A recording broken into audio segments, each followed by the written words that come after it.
Wang Xiangzhai tells us that just like there are higher and lower roads in Buddhism, so there are higher and lower roads in Chinese martial arts. And he highlights Tai Chi, Bagua and Xingyi as examples of higher roads. That is, those arts that are normally described as Neijia arts. But why does he see these arts as higher road? Well, I know that some people think that these arts represent a more refined cultivation of qi and the use of the dantian, and that's the sort of discussion that's still commonplace even now on Neijia discussion forums. But there are various problems with this idea, and I think the biggest one is that it's so vague. It's very much like the old cliche of how many angels can fit on a pinhead that philosophers were mocked as arguing about. I say that because Shaolin Chuan is and was just as much based on the idea of qi and just as much based on the idea of the dantian. I'm just saying that Tai Chi does it better doesn't really get us any closer to what precisely it is that they're doing better. And all the statements of, well, they're using their energy better, well, they're all the same. They all lead to the same question. Better for what? And when we get there, well, if you don't know, then you're not worth telling, and all of that kind of childish stuff, well, we just come full circle, and that's really just a way of saying, leave me alone to feel more special than you. Well, there's no actual substance there.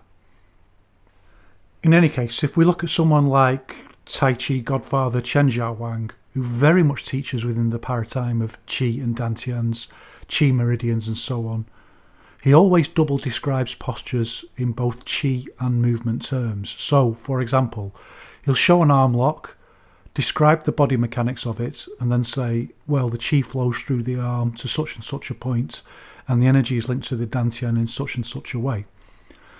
And the problem with double describing is that even if it's true, it's usually redundant. There's no need to explain the mechanics of an arm lock and then explain it in terms of qi. But that doesn't mean that qi isn't real. You could double, triple or quadruple describe an arm lock if you begin explaining blood flow, how the tendons function, and the quantum composition of physical matter. And sure, maybe it is. Maybe you do need to know that. I mean, knowing where the tendons are, knowing how the blood flows, that could be very useful information. Though it's not necessary really, is it? Except under extreme circumstances. If someone has you in a guillotine choke, understanding about blood flow might be important. If you're putting on an arm lock, understanding how bone structure and tendons work, that can be important. Maybe qi is there, but when it's double described in the way that Chen Xiaowang does, it's not entirely clear that it really does need double describing in those terms. His explanation stands on its own perfectly fine without the idea of qi. But maybe qi is real, or maybe from another perspective it helps us visualise and therefore focus intent. The dantian's another example where there might be something different behind it that makes sense but has been reinterpreted in a different way. Most people who practice Yanzhuang, for example, have probably tried doing it with a weight at some point, thinking that you could speed up the process. And if not, try it just as an experiment. Use a weight that you can only hold for about 30 seconds or so. You'll find that as you reach that 30-second point, your abdomen massively tightens and you feel a lot of tension there. This is super counterintuitive because we normally never realise what a critical role that area of the body plays in locking together our whole structure. So Wang Xiangzhai tried to reinterpret the idea here. First of all, he thought of the whole body as a kind of dantian, but he reinterpreted this idea particularly to the momentary solidification of the abdomen through the sound that one makes when striking. It's a particular aspect of the trial of voice in Yiquan, the way that we use a sound. The particular sound doesn't actually matter that much at all. It's the way that it causes the abdomen to expand, therefore solidifying that core element of the structure. That's exactly the same thing you'll feel when you try doing this experiment with a weight. And this is precisely in line with the reality of what happens structurally when you strike. When holding out a weight, you'll naturally do this, extend and tighten the abdomen to lock the structures together, a little bit together. But when you hit, you have to find some way of doing it momentarily, so moving from relaxation and using the right kind of sound is the perfect way of achieving that effect. In any case, none of this is relevant, so all of this stuff about thinking about qi and thinking about dantians, we can move on from that level of understanding. It's just a lower road thinking that we've got to move past. What really makes the so-called Neijia arts the higher road in Wang Xiangzhai's thinking is nothing to do with qi or dantians. It's that they made a radical discovery about how the human body can more effectively exploit the equation that governs the generation of force. It had long been known in Chinese martial arts that power isn't the same thing as strength. For example, you might not be able to push someone back because you're not strong enough, but if you swing a punch at them, you can generate enough power to knock them out. The equation governing this is velocity times mass, and Wang Xiangzhai's student Yaozongzun tells us that this is the essence of how power is generated in Yiquan, the same as in every other martial art, Chinese or otherwise. In other words, there's nothing else. There's no exotic force, no mysterious spiritual power, nothing. There's only this law of physics. If people can't disappoint this expectation, then you really can't find the real.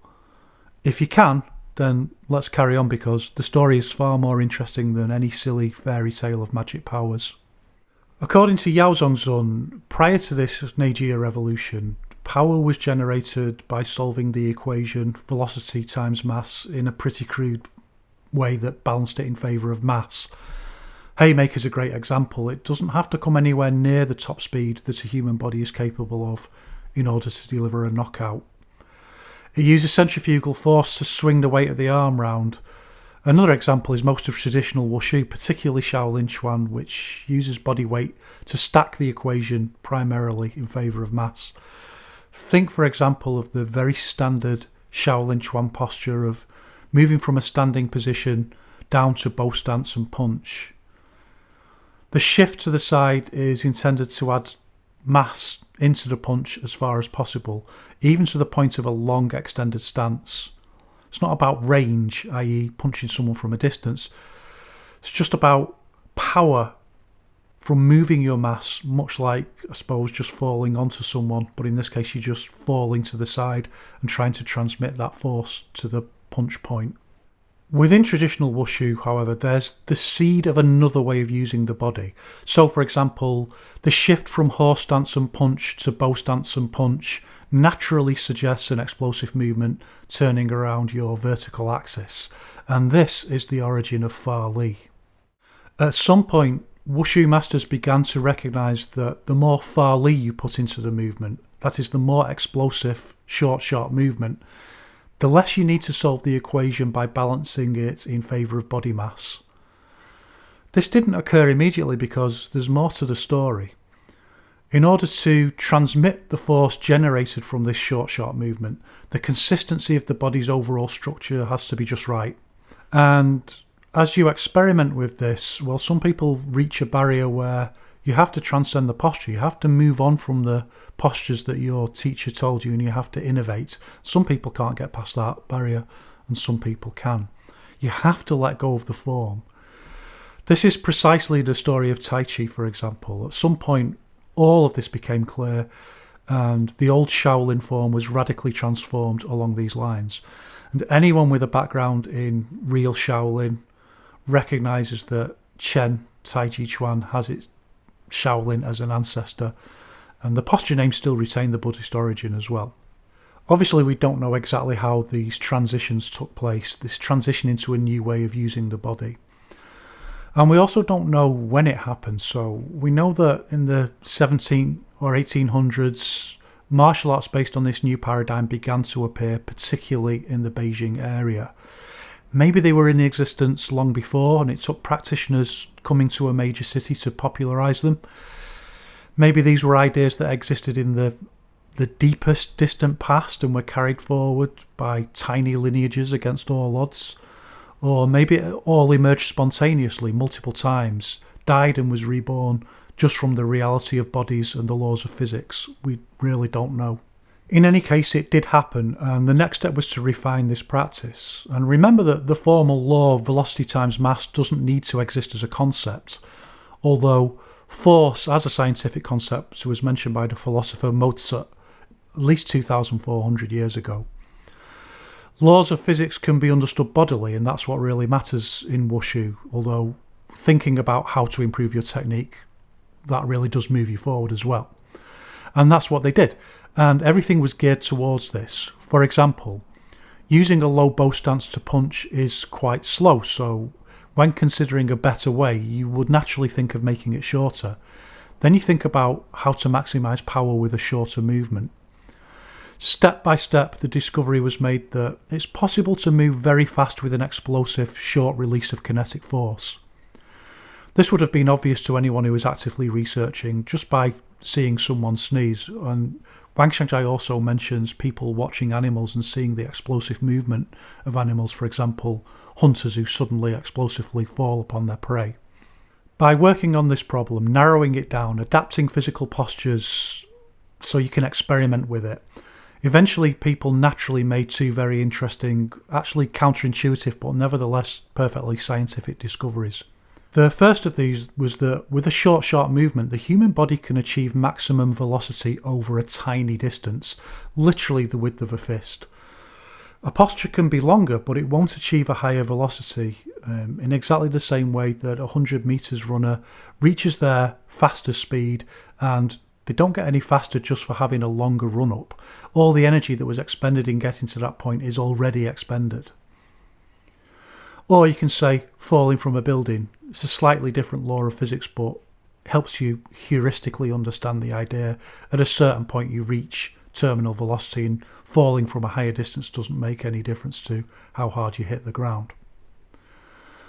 So Wang Xiangzhai says that in a fight, if you're using the true principles of Chinese physical science, everything that matters takes place in the space of a Chinese inch, which is now standardized to about 3.5 centimeters. It's just an idiom in any case, shouldn't be taken completely literally. It just means a very short space. The precise measurement doesn't matter, but it's still commonplace for people to interpret this as meaning that each one is a short-range system, which is just a lower road thinking, but there's no shaking people out of that if they truly believe it. All I can say is that short range in that sense refers to techniques, and in each one, techniques are secondary, so it obviously doesn't refer to that. And this is a good example of why it's important to understand Wang Xiangzhai's thinking as a whole and the thinking of his senior students as a whole, not just taking one thing and, as Wang Xiangzhai's student Zhao Daoxin says, thinking about it as like some kind of holy dogma that you can't possibly change. In any case, most of the people who talk about each one being short range never really get to the point of putting the gloves on and testing that theory out in practice, giving it a go, so they never learn that actually it's almost impossible to maintain short range without actually wrestling. So, in any case, what Wang Xiangzhai is actually referring to here is Fa Li, the core body movement principle that is at the heart of each one power generation. Even for an extended kick, which is by no means a short-range technique, the power generation is nevertheless a short, sharp movement. As this was being discovered, it gave rise to the second great counterintuitive scientific realization, which was that the old way of balancing the mass times velocity equation was actually very inefficient in its exploitation of body mass. The new way of doing things, using short, sharp movements, is more efficient, so even though the old way of doing things had an equation that was weighted in favour of body mass, it didn't draw in all of your body mass, whereas the new way of doing things did. So even though the new way of doing things has a balanced equation, actually it uses more of your body mass overall, so it can feed more of that into the equation and generate more force. By finding the doctrine of the mean between velocity and body mass in this way, you can maximise the equation in a way that the old wushu paradigms couldn't. And as all of this has been discovered, then a new problem arises, and that's how to transmit the force generated most effectively to the target. So even if you release force very suddenly, for example, around your vertical axis, If your arms are loose and floppy, you can't generate that force down them. So you have to bring tension back into the body, and you have to find some way of transmitting that force, that kinetic force, so that it can go from the engine of Farley to the hit point. And this prompts an astonishing revolution in Chinese martial arts thinking, because the ability to maximize force transmission is so complex physically that you can't just learn it by, for example, learning forms. It requires an entirely different approach. First of all, understanding that the link between mind and body has to be retrained, or rather, it has to be reconnected. And this is how Wang Xiangzhai looks at it, as something that's been socially severed. So you have to retrain that. And from there, movement quality becomes far more important than fixed techniques.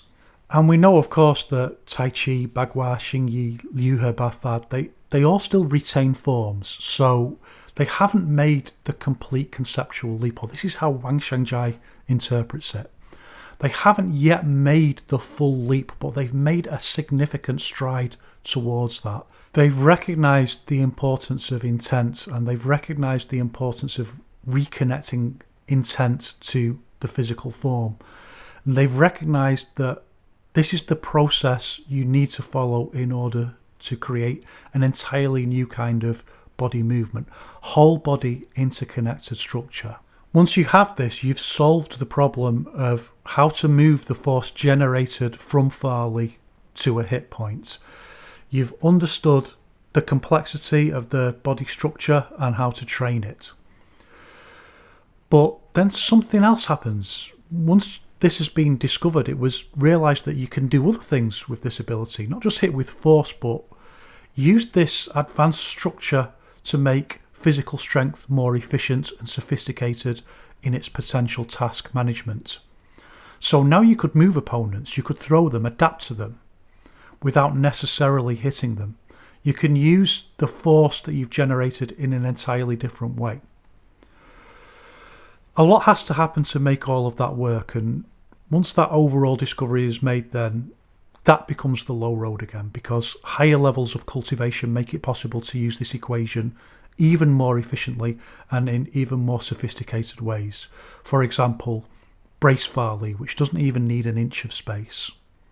We'll come back to all of that another time.